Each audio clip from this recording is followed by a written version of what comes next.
Welcome to episode 3 of Whaddya Say with DDJ. As always, I'm your host, DDJ, and I'm actually coming to you from my new studio located elsewhere inside of my basement. Um, Today's show is going to be a really good one. I sit down and chat with John Bullard, who is the owner and director of Chicagoland Championship Wrestling. And we're going to have a little bit of a chat about his journeys through the world of professional wrestling. And he's also going to talk about what it's like starting up and running a company during the pandemic and also putting together wrestling shows with crowds and the safety measures that are going to be put in place. So sit back, relax, and enjoy episode 3 of Whaddya Say with DDJ and my guest this week, Mr. John Bullard.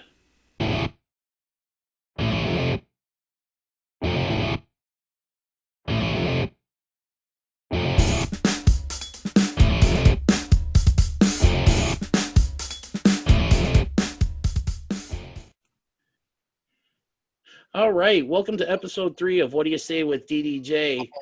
With me this evening is the owner and director of Chicagoland Championship Wrestling, Mr. John Bullard. John, how you doing this evening? Dennis, I'm doing well. I hope you're doing well. I am. Thank you so much for asking. So, first off, tell the audience a little bit about yourself. Well, been involved in wrestling business since 2001.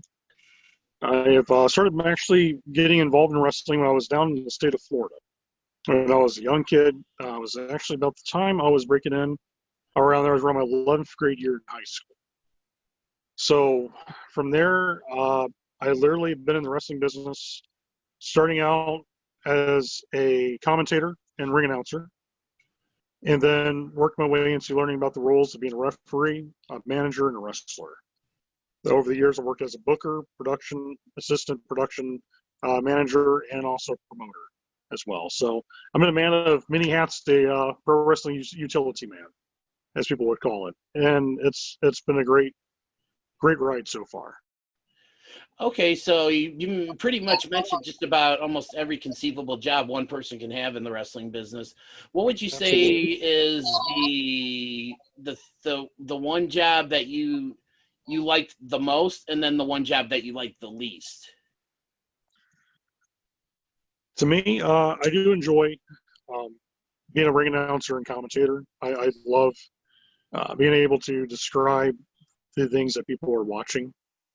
I find it fascinating when you can do that. As a kid growing up, one of my very first childhood memories of wrestling was listening to the late, great Gordon Solie call wrestling. Yes, legendary. And what was so great about Gordon Solie was you didn't have to watch wrestling to understand what was going on in the ring by listening to Gordon's words.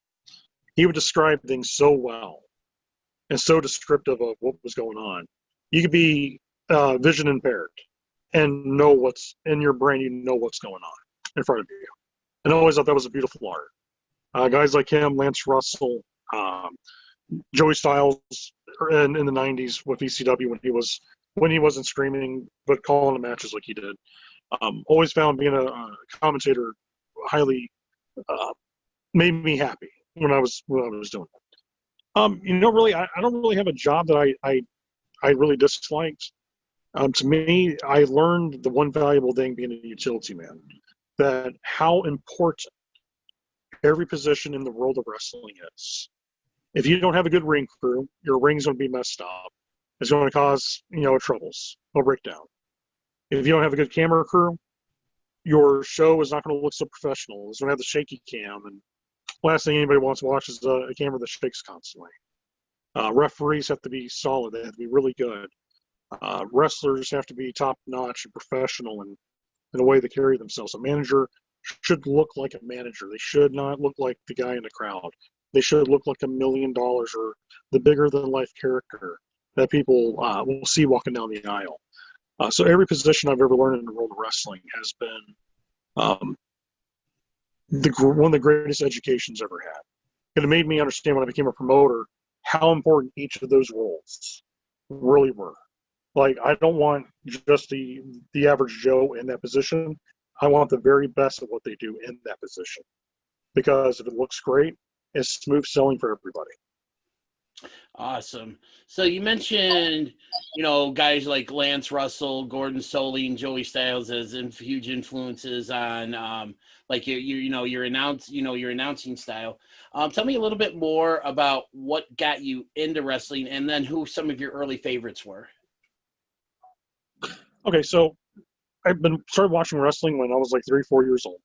He used to sit in my dad's lap, and we would watch a lot of the old TBS 6:05 Eastern time, and we would watch that. So I grew up watching that. Watched a lot of Memphis. We were lucky we had cable, as back in the days when cable was first coming out, and the world of satellite and cable kind of opened up the worlds around you. Like, hey, you may watch Florida wrestling, but here's stuff in the Carolinas or Memphis or New York or what. So it's like, wow, like all this world just fell in our laps. Mm-hmm. So growing up watching Florida Championship Wrestling, watching Georgia, the Crockett's, watching Memphis Wrestling. So I had like all these different favorites. To me as a kid growing up, I was a strange kid, I guess. I always liked the villains. I never really was the cheering for the babyface guy. I was always the one cheering for like Terry Funk when he was crazy. Loved Gary Hart, the Great Buddha, Kabuki. Back in the days, Bruiser Brody, those type of wrestlers. I remember as a kid watching old clips of Joe the Duke in Memphis when he did the Blood Oath, the take out Lawler. And I remember as a kid watching it and just being like, oh my God, that's the craziest thing I've ever saw. And yeah, I always liked the characters were bigger than life personalities that were villains. For some reason, they always made wrestling fun. I mean, you gotta like the baby faces, but it takes a good villain to make a great baby face. 100% agree with that. And I didn't want to stop you because you had a good flow going.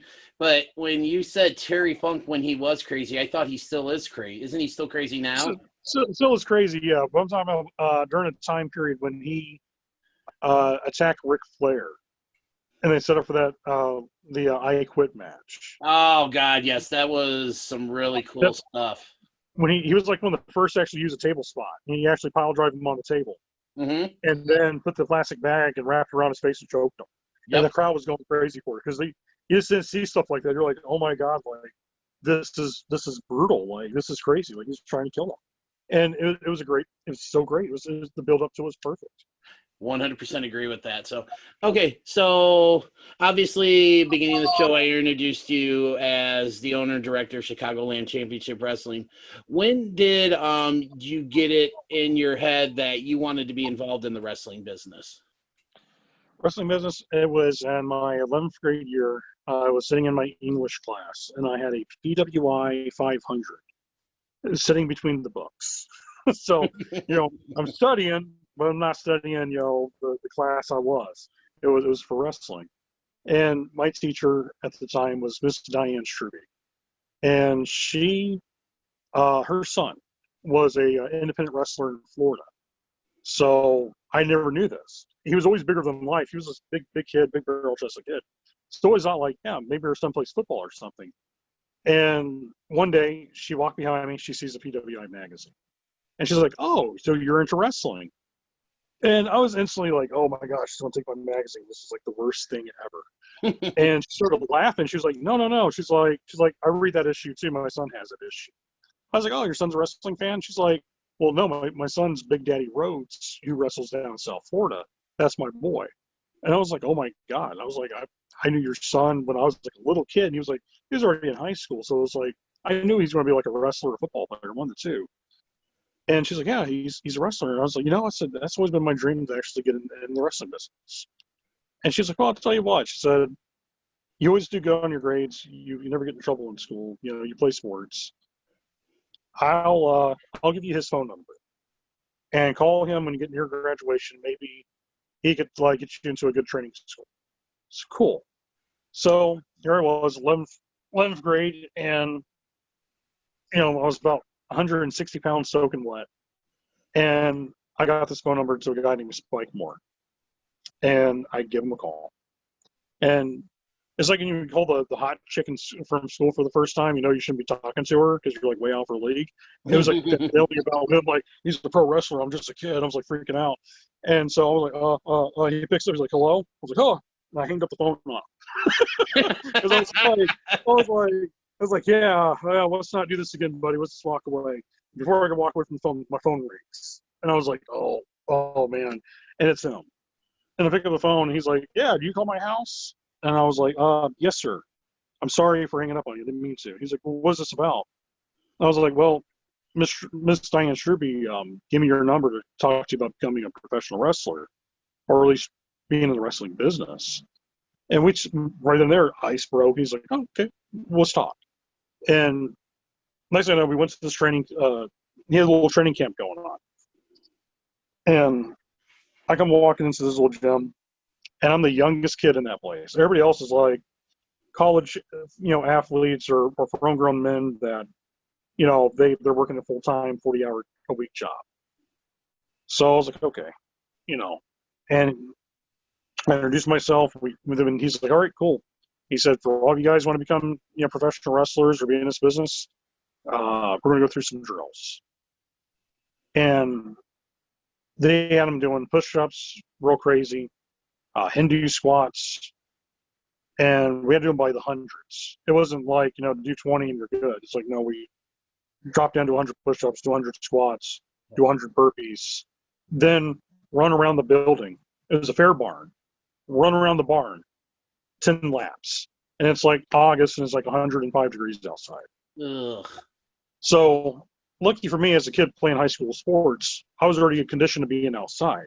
So I was like, okay, like I want to be fine. I'm not a big muscle bound kid, but I'll keep up because I'm one of those kids that will never give up when he has an opportunity. I was like, I don't care how bad it hurts me, I'm gonna still try it.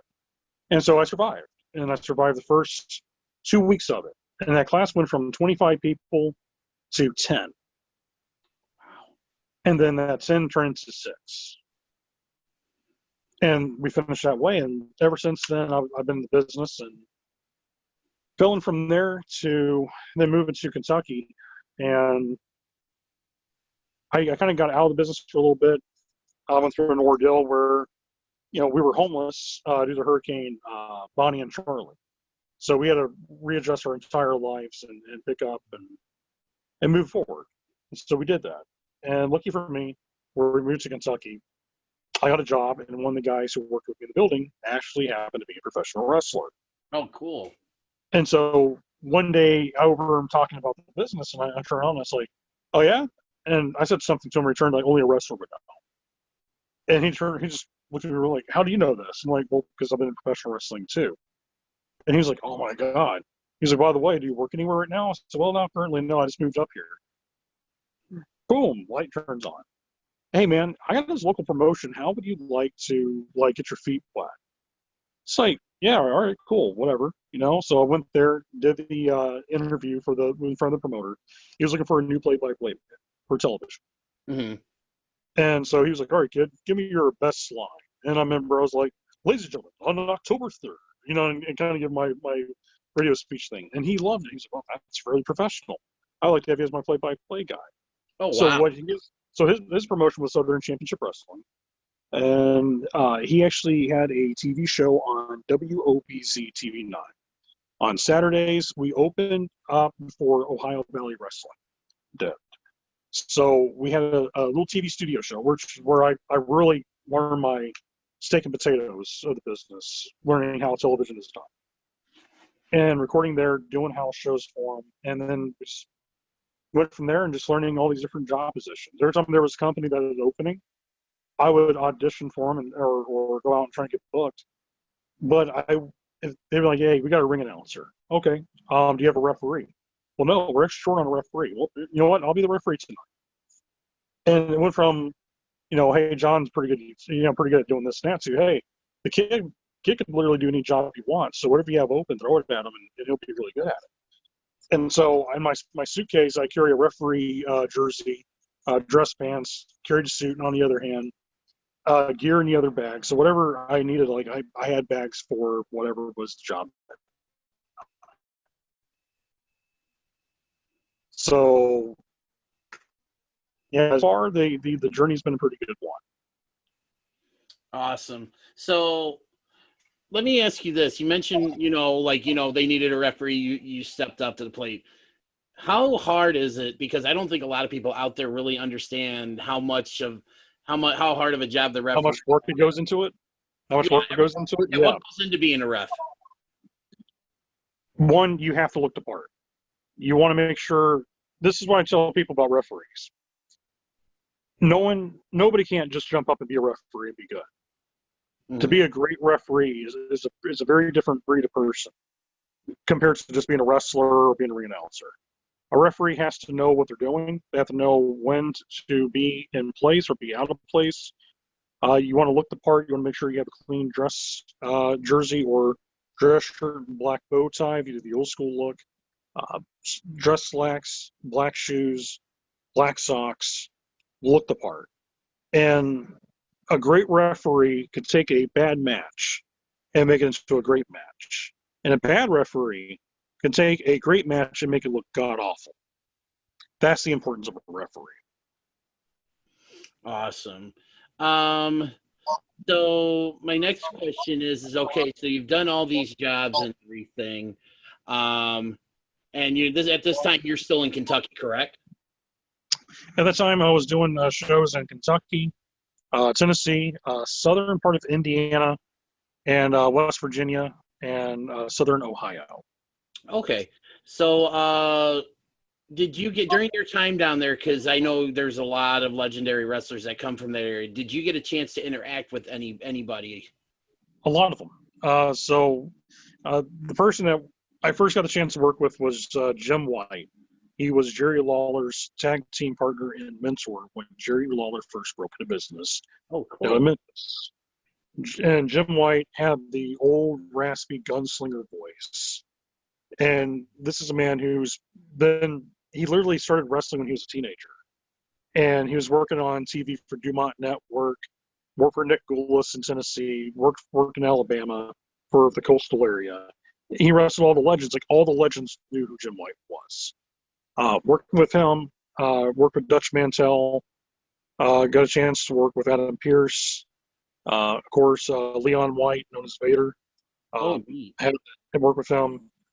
Just a lot and down in Florida too. You could literally bump into old school wrestlers any day of the week, because a lot of wrestlers retire down to Florida, so it's a haven of them down there.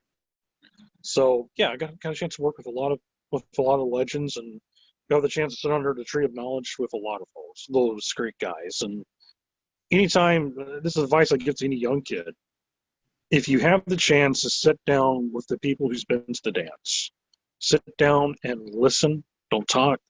Don't try to butt in. Just listen to those stories. Every story has a purpose, and you can learn something from that. Travel with them. You have the chance. Hey, need a ride? I'll drive you. Just sit in the passenger seat and tell me things I need to know, and get me there where I need to be at. And all those veterans will do it in a heartbeat.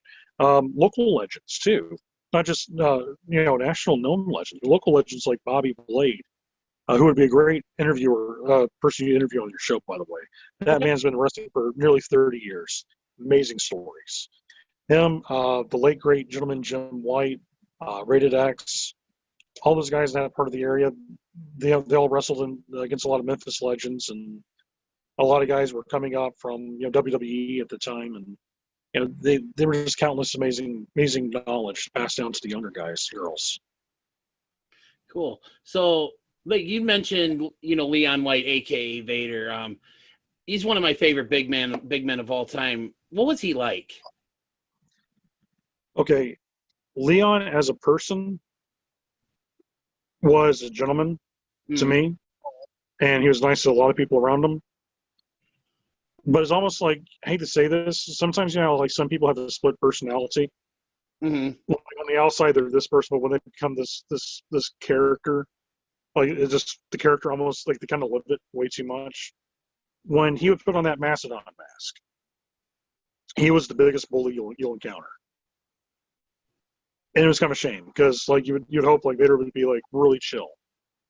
But when he was away from the ring, you couldn't ask for a nicer guy. He was, me and him would talk on the phone 2-3 hours at a time, just talking about life, talking about football, talking about his son, what he does when Leon. A lot of people don't know this. Leon used to spend a lot of times with the wounded warriors, and I never would knew teach that. them work. Yep, a lot of people don't, because Leon never talked about that to a whole lot of people. He was proud of it, but Leon was he was kind of a closed guy, and so he would work out with the veterans who had like one arm or a missing leg or something like that. But he would go out and work out with those guys and motivate them as they motivated him.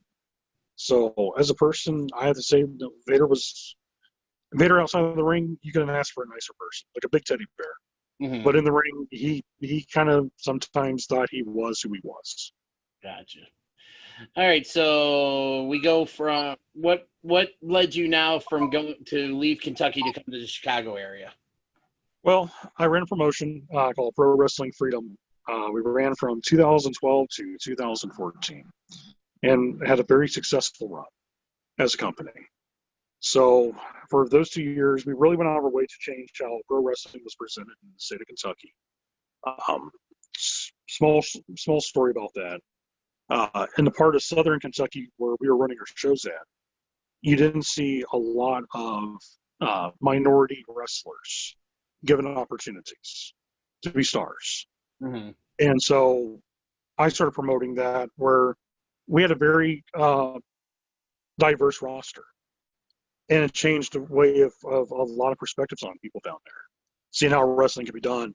Instead of taking the same guy who's been wrestling for 20 years that everybody knows, my goal was to take the young guy that no one didn't know and make him become the guy that everyone talked about in 20 years.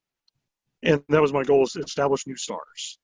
So we were changing up how a lot of people would stop doing the old system, and they were starting to book the young talent, give African-American workers an opportunity not to be a stereotype gimmick, but actually be treated as a professional wrestler. Women were treated with respect, and it was great.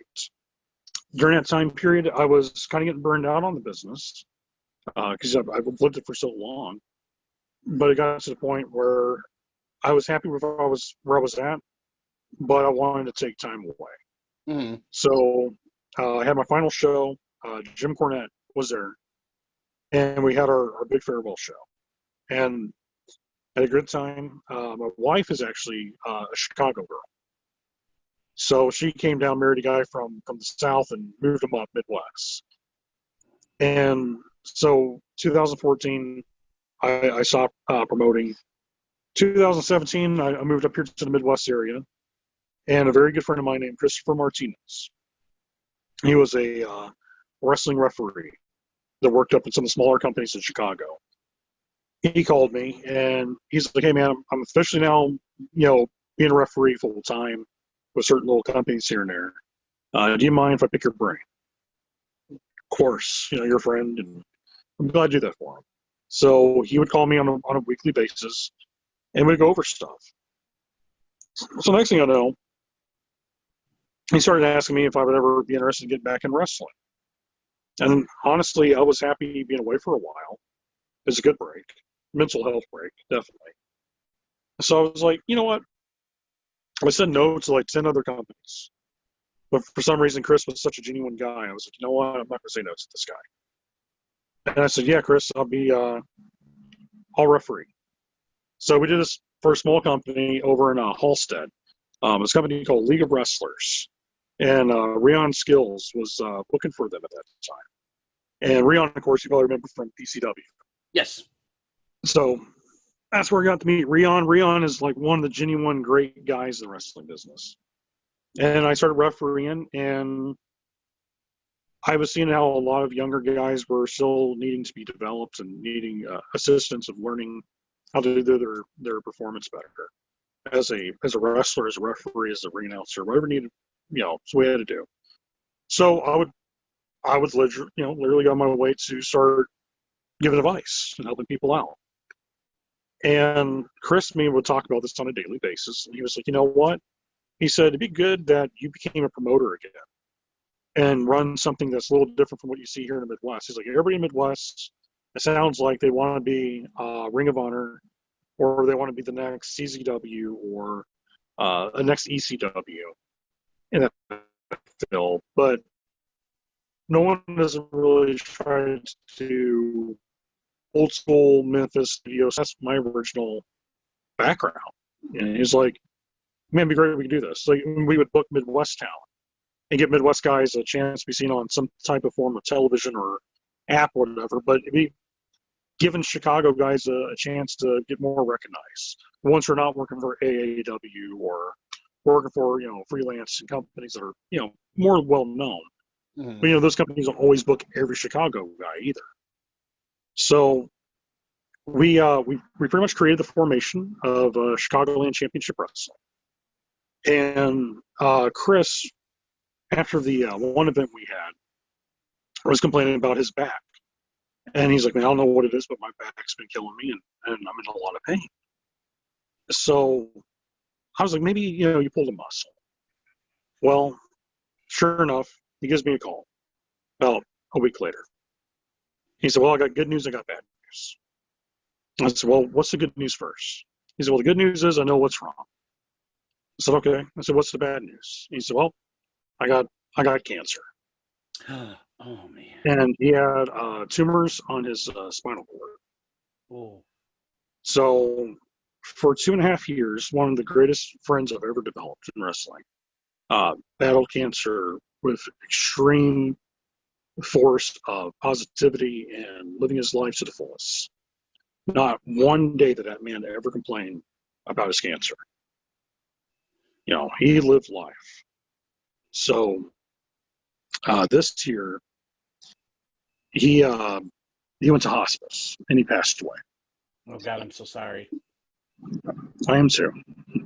His wife Annie is still to this day one of the strongest women I ever call a friend. So when people ask me all the time, why do Chicagoland Championship Wrestling? It's not for an ego. It's not for, well, I'm better than this promoter or that.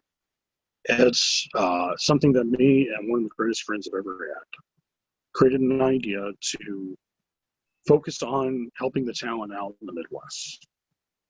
And my best friend's gone, but I can still help continue on his love for wrestling and his legacy by promoting this type of show. And to me, one of the things I want to work on for 2021 is actually do the Chris Martinez Memorial Cup tag team tournament. Oh, I'm sure that would be amazing. So it's because Chris was a huge fan of tag team wrestling.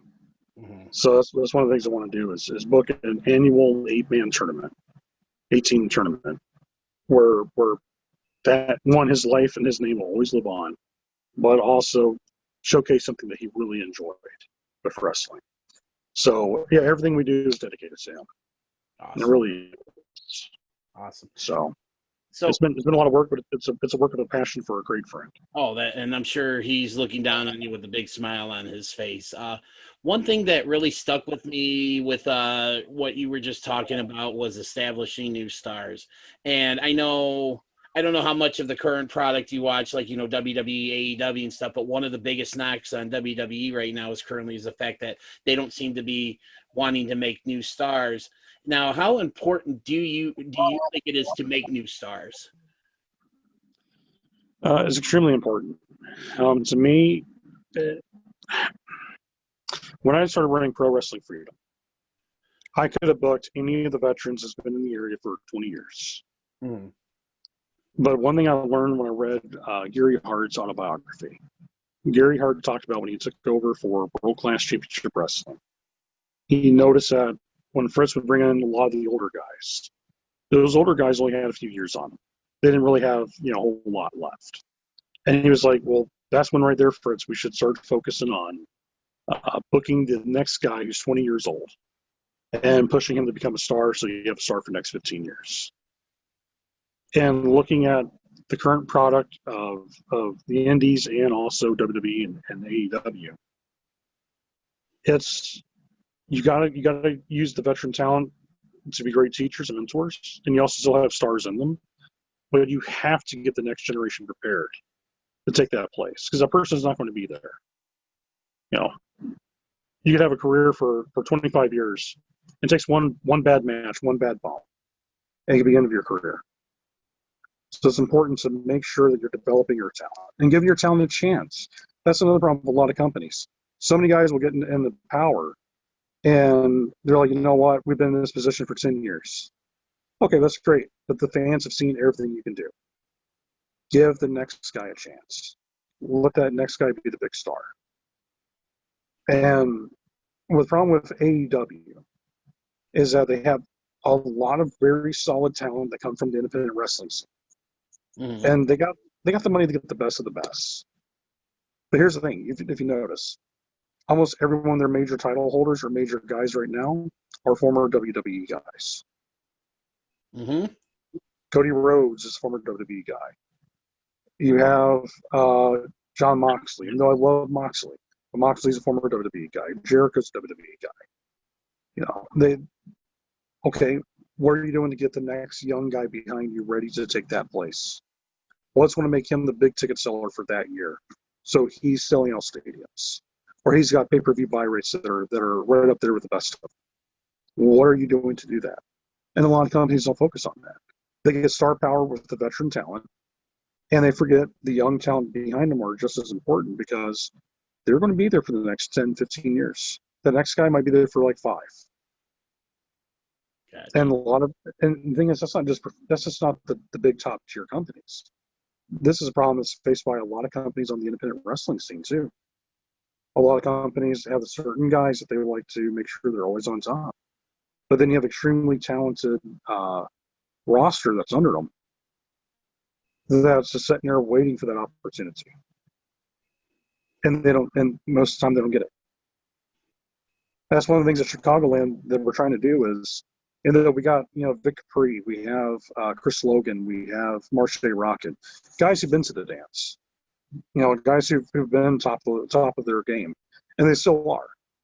But we also have young guys like Miles Mercer, Yo-Yo, Chris Jones, we have Johnny Nye, we have Tully Bertarelli, we have, the whole list can go on and on for days. Gosh, brothers, you've gone wild. Great young talent that's waiting for that opportunity to be the next main event guy and showcase, how good they actually are. Matt Dwar, someone who Paul Myers is heavily big upon. Matt Dwar has a chance to be the next big star within 5 years if he gets the right push or right opportunity. He'll be the guy on TV people talk about. Awesome. Okay, so we're going to take a little break here, and then when we come back, we're going to go into what your goals are for Chicagoland Championship Wrestling are, and also talk about what your plans are for your upcoming taping. So hang on for a little bit, everybody, and we'll be right back.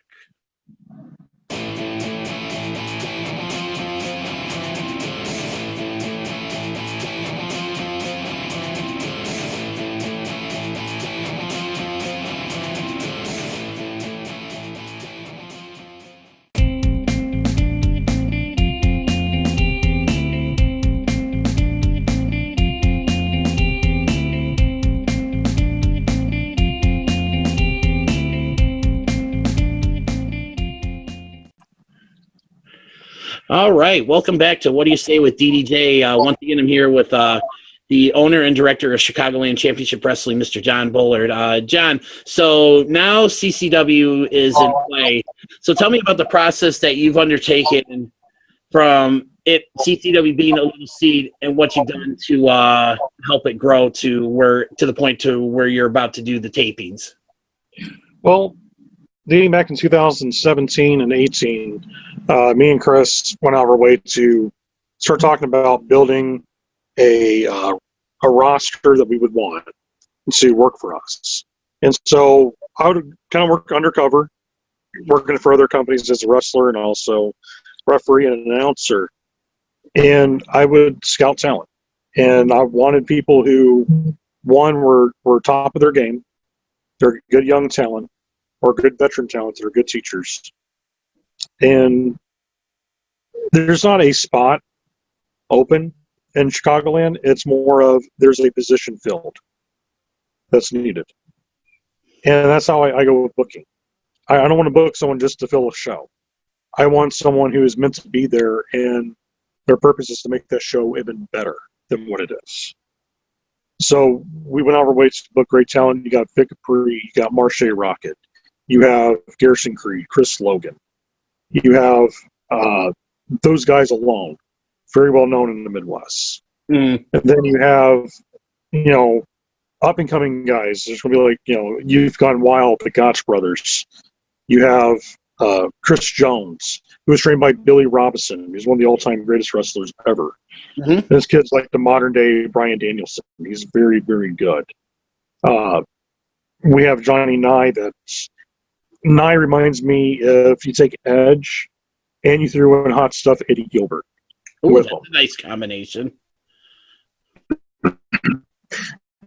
That's who Johnny Nye reminds me of. He walks and walks talk like he's good. And you got guys like Tully Bertorelli. He's a real life TV actor. So the whole Mr. Made for TV. That's not a gimmick. That's him. He's been on Chicago PD Empire. He's going to be on the upcoming season of Fargo on FX, and he's going to be wrestling for us. So we have all these bigger than life characters. C-Red, who's a legend in Chicago too. You got young and upcoming stars like Miles Mercer, Yo-Ya. So it's a mix of veterans, youth, and a very diverse company as well too. I'm a strong believer in diversity. So we've been planting the seeds, building up the town we're in Michigan City. We're also, by 2021, planning to do shows in the city of Chicago as well. And so we've been, it's one of those step-by-step basis.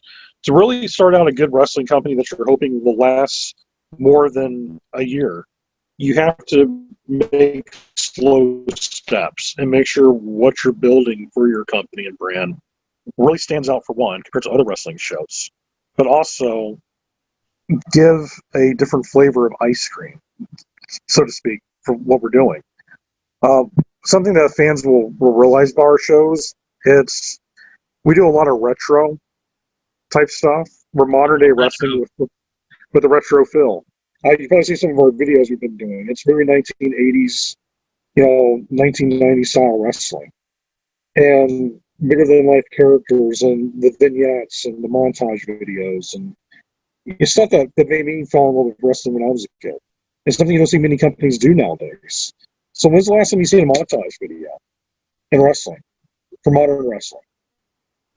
I'm having a hard time, thinking of one. So yeah, that's what we want to bring. And some of the videos we posted, people were like, "My God, that was great!" I remember No Coast. They just did the No Coast Coast to Coast, which is their video of parodying Wayne's World. I did see that. That was hilarious. Yeah, but you don't see vignettes like that from people in wrestling often. So it kind of gives that little cheesy retro vibe, but with modern wrestling. So I think fans who are old school wrestling fans that want to see wrestling as a sport will love what we're doing. Wrestling fans who are going to be entertained because they just want to have a good time, I do believe they'll love our products. And casual fans, excuse me, casual wrestling fans who just want to go somewhere and have a fun time will have that as well. I know you was asking me during a commercial break about health codes and things we're trying to do to make our shows safe. Yeah, can you go into a little bit more about like what kind of safety protocols and stuff that you guys are going to be instituting for your tapings, and then also too, once you're done with that, obviously, plug the tapings. Social distancing. We're going to try to set up the chairs and different forms so that way everyone can have a great time and still have space and be with their family and friends. We're going to check everyone's temperature at the door. Okay. And that's including our roster and our staff. Make sure everyone is safe and healthy, doesn't, make sure they have no COVID or any form of flus that can cause sickness. We're also going to try to have a mask up at the front door. So if you don't have a mask, we'll provide one for you if need be. And we're going to try to have a very large bottle of sanitizer. So that way everyone comes out with hands are clean, I know the restrooms in the building at the American Legion, they're clean. They have soap in it. So everyone's got access to good hygiene, good hygiene, and just wash your hands and wear the mask, and if you're over 101 degrees or anything like that, you may be ill. We'll ask you nicely to go home because you don't want no one to get sick. Absolutely. So we're definitely keeping up to all the state guidelines. Of course, with the state of Indiana, we're allowed right now currently 250 people at a sporting venue. But that's it. It's only 250. Mm-hmm. So, but this being a TV studio, we're going to have probably a smaller crowd than that because your television studio shows, generally speaking, aren't 400 or 500 chairs. It's maybe 150, 200 at best for what we're doing. So, we're trying to make sure the limitation is there. Also, everyone have a safe and fun time. Gotcha. So again, we're talking about your upcoming shows. I believe it's October 3rd, and and where are these shows going to be able to be watched? So, one of the things that we're doing, we're recording our shows as a taping, and we'll be uploading that to Amazon Prime. So anyone has an Amazon Prime membership, which I'm right now currently looking at, there's 115 million subscribers to Amazon Prime, so it's a lot of eyes on product. All they would have to do, once we have the show uploaded, they can type in Chicagoland Championship Wrestling, or just type in Pro Wrestling in the search menu, and our show should pop up right there. And so we're going to have that. I'm about to work on finalizing a deal with a Comcast provider that will cover a majority of Illinois and Indiana as well. So people who have Comcast will be able to watch a lot of our hype shows, and also my other TV show I produce, Pro Wrestling Tonight, where I introduce wrestlers as well in an interview. So it's going to be a mixture of Comcast, Amazon Prime. Of course, we're going to try to also use our shows to get launched onto Fight TV, and also try to reach out to the independent wrestling TV channel on Roku. Because really, streaming is cable will always be like the old school way of getting fans, but modern day wrestling fans today mainly streaming sites. So streaming today is now the new cable for a lot of people. Mm-hmm. So again, everybody, October 3rd. How can people buy tickets to come to the show? To ChicagolandChampionshipWrestling.com. That's all one word. Go to our event page on the menu, and when you scroll down, we have a PayPal button option where they can buy tickets. If you come to the door, you can buy tickets in cash or in credit. We do actually have card readers. So we can actually, if you have a credit card or debit card, we can take care of that for you, and you can buy tickets that way as well. Awesome. So one last question before I think we call it a night.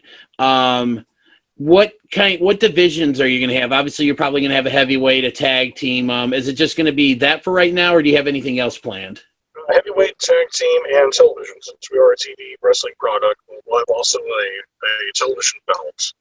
I actually just issued photos of the plates the other day. I believe you saw them.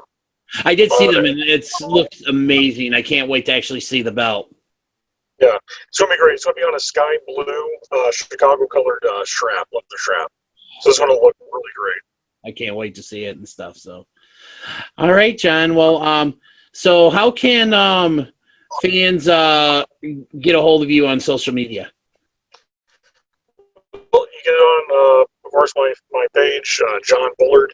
You'll definitely see the Chicagoland Championship Wrestling flyer as a profile photo, or you can go onto our Facebook page, Chicagoland Championship Wrestling, and you can also message that page as well, and I'll be glad to talk to the fans if they have any questions about the upcoming shows. We got October 3rd, of course, Michigan City, Indiana, at the American Legion 451. Doors open at 6 p.m. Bell time's at 7 p.m. $30 for a family 4-pack. So for 4 people, for $30, they can come to the show and have a fun time with the whole family. $10 for an individual ticket, And of course, most importantly, we're going to have a lot of fun and have some fan interaction activities in the upcoming seasons on our show. Of course, November 14th, we're going to be partnering up with C3 Wrestling and True Privilege Wrestling to present a show called Five. That will be in Hammond, Indiana. That show will have a Chicagoland 8-man tag Survivor Series style match. Old school throwback Survivor Series, we remember back in the 90s. And it's going to be the Rap and Rock Express with Ewok, Kip Michaels, and Nokos taking on the Sin City Playboys. It's Johnny Knight, Tully Bertarelli, Stallman Stone, and the dastardly Bulletproof Bo Anderson. Wow, so that's going to be a fun time. 2021, we'll actually have more dates coming up for 2021. Some of the plans that we have is we're going to try to partner up with either Shriners or St. Jude's Children's Hospital.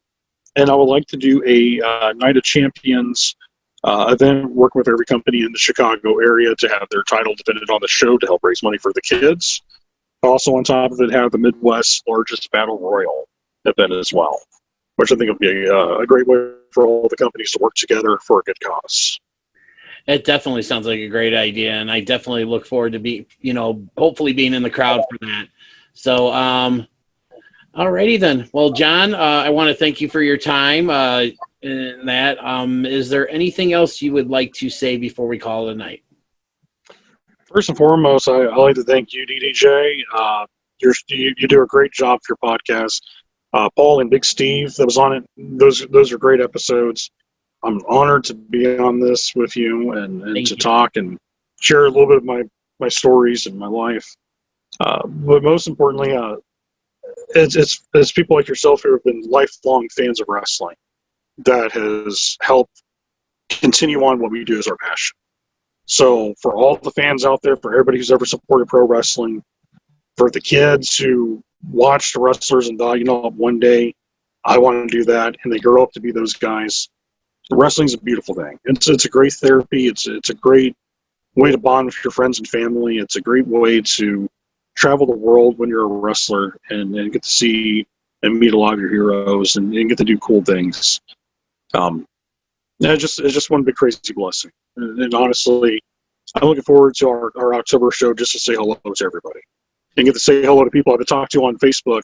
When you finally meet them, it's like, hello, their lifelong friend. I finally get to meet. So it's always fun. Yeah, that's like one of the you just really summed up like one of the reasons why I really love professional wrestling is just because like I met my best friend as a result of us finding out, we ran into each other. We used to work together, but until we ran into each other at a WWF show, we didn't know, we didn't realize that we both loved wrestling, and that's actually how our friendship started.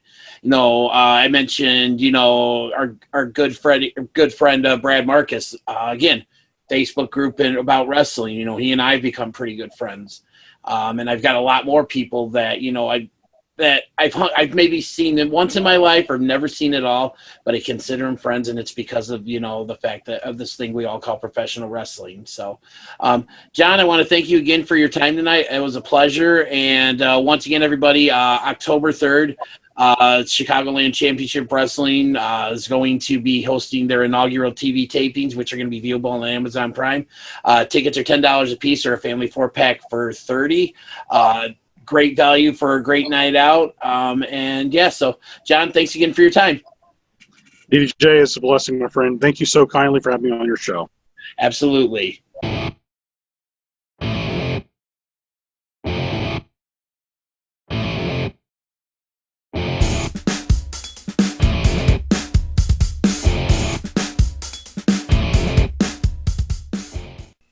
Thanks again to John Bullard for taking time out of his day to sit down and talk with me. I really enjoyed all of his stories about what it's like coming up in the world of professional wrestling. Once again, if you would like to attend the upcoming Amazon Prime tapings, you can do so by going to ChicagolandChampionshipWrestling.com to get your tickets. They are, once again, October 3rd at the American Legion Post 451, located at 121 Squiat, SKWIAT Legion Avenue in Michigan City, Indiana, zip code 46360. Doors open at 6 p.m. Bell time is at 7 a.m. You can get individual general admission tickets for $10, or you can get a family 4-pack of tickets for just $30. $7.50 per ticket for a family of 4 to go see some great wrestling. How can you not pass this deal up? And once again, all safety measures will be in place so that all fans will be safe at these tapings. Once again, ChicagolandChampionshipWrestling.com to get your tickets. As always, thanks to my best friend Andre Boyd for providing all the music you hear during Whaddya Say. And before we call it a night, I'm going to debut a new segment that I like to call Shout It Out Loud. And no, I'm not going to sing that, at least right now. Just want to give a couple shout outs to some very cool people that I know. First one is my boy Eli Morales, who, along with his friend Bruce, have this really great Chicago sports podcast called Deep Dish in Sports with Bruce and Eli. These guys are very passionate Chicago sports fans. They're also very knowledgeable, and their show is a lot of fun. So if anybody is looking for a great podcast to listen to that's all about Chicago sports, give Deep Dish in Sports a listen. You will not regret it. And last but definitely not least, I want to give a special shout out to a couple of very good friends of mine, Steve and Caitlin Becker. Steve has been dealing with some serious health issues as was in the hospital recently, and I am happy to say that he is home comfortably resting and getting a lot better each day. Steve and Caitlin, I'm so happy that things are looking up for you, and I miss you both, and hopefully I'll see you both at a wrestling show very soon. And on that note, thank you again so much for listening to episode 3 of Whaddya Say with DDJ, and I'll see you in about a week with a brand new episode.